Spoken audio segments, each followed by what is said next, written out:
Hi, I'm Erica Hazelton, one half of Dark Repast Publishing, and this is Dark Repast Downtime, where we talk about all the things we're enjoying when we're not making our own stuff.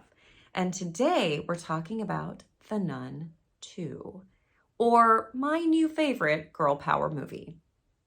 The Nun 2 sees the return of Sister Irene, who is facing the demon nun Valak for a second time in France. So there has been some pretty scary stuff happening. A lot of members of the clergy have been dying in very mysterious ways, and the church calls on Sister Irene to go out there and face Valak a second time. Now, what I said earlier about this being my new favorite girl power movie is because this film is pretty much an all-woman cast. So, let's see. Sister Irene is joined by a young novice named Deborah on this journey to face Valak. There's several other female characters, including a little girl named Sophie. And she's amazing, by the way. That actor is Caitlin Rose Downey. I'm looking down because I keep forgetting the names of everybody. But she does an amazing job of really lifting some heavy weights emotionally in this film.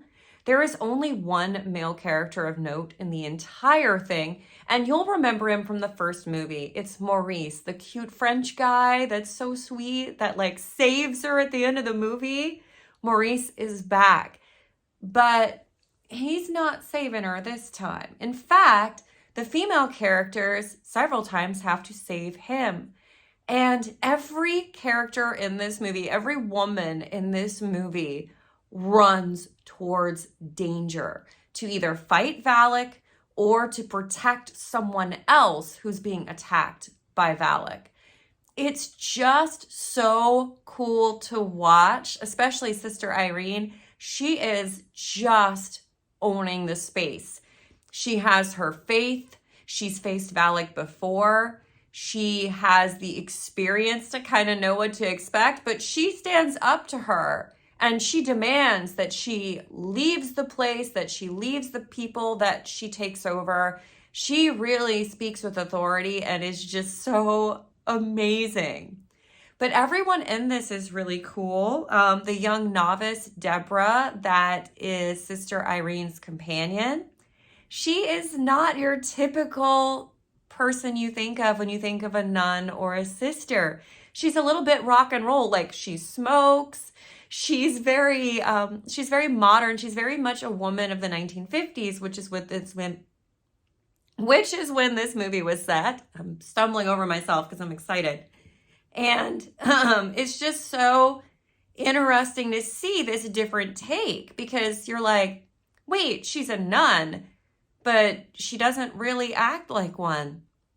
And you kind of find out that it's because her family has put her here to be safe, to be in a place where she can live a simple life and be safe. And so it's not really her calling. It's not really her vocation. And so there's a little bit of a journey there for her as she's confronted with these like evil, horrible things that happen. She's kind of having to find like where her place is with her faith. Now, I don't want to do spoilers as much as possible, but there are some things that are really cool. I went to a Catholic school growing up, so I was familiar with a lot of the things that happen in the movie from like a religious perspective, because it is with the Catholic Church. They're Catholic nuns. So there's a big cathedral at the beginning, and there's a lot of symbolism in that I already kind of knew. There's all these different sort of tools of the church. Like, there's this big swinging incense ball. I don't know what it's called. But I have seen that like my whole life. When I went to Catholic school, we'd have the Stations of the Cross, and you'd have like this big swinging incense thing. And it's heavy, by the way. Those things are heavy. So I knew that when I saw it. And then they talk a lot about Saint Lucy. So Saint Lucy was actually, I had to do like this Lives of the Saints book report thing when I was small. And she was one of the saints I picked because I thought she was really cool, because the statues of Saint Lucy are like this beautiful woman holding sort of old school biblical dress, holding a plate with eyes on it. And as like a morbid youth, I was like, what a fascinating saint. So if you're Catholic, there's a lot of really interesting like little Easter egg things that you might find kind of fun. But at the same time, it also means that there were certain things I expected that you may not catch on to if you didn't have that background. So that was really fun. Also, it means that because I was raised Catholic, I'm super scared of movies with exorcisms in them. Like the Exorcist movie like bugs me because I was like, oh my gosh, that could be me, because I mean there is this sort of belief in exorcisms in the church, and like when you're a little kid, it seems like it's gonna be way more of a problem than it actually ends up being. But yeah, so that was really interesting.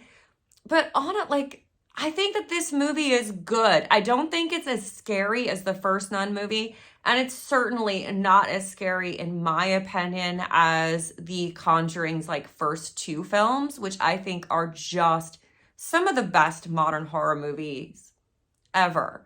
They are, but what this has is that atmosphere that this director creates atmosphere and tension so well. And he gives you these beautiful, fully realized experiences. And the Conjuring series is made very inexpensively. Like, I think this movie only cost like around $30 million. And in our modern day, where like budgets are so bloated, it was really cool to see a movie made cleverly. Everything is very dark. The practical effects and the special effects are excellently done. I think they're really good. But they light it in such a way that they're not challenging that. They never put like harsh light on it. They always make it a little dark, a little mysterious, a little shadowed. And so you get a lot of these moments where you're like, did I see that? And that's one of my favorite parts of the Conjuring films. So it definitely has that. If you enjoyed the first Nun, I think you'd really enjoy this one. It's more investigative and less like, oh, the horror, which I like. And I would love to see Sister Irene take on, like, I could watch like a mini series, like a show that was just Sister Irene investigating like demonic supernatural crime or something. Can we get this? Can we talk to somebody about this? Netflix, I don't know, anybody, just talk to the Conjuring people and make this happen, because Sister Irene is so smart, so charming, so powerful, so owning who she is in this second movie that I want more. All right, I hope that you guys had a good time and were entertained by today's conversation. If you want to talk about The Nun 2 down below, please, let's get a conversation going, but don't spoil anything. And I'll see you guys next time.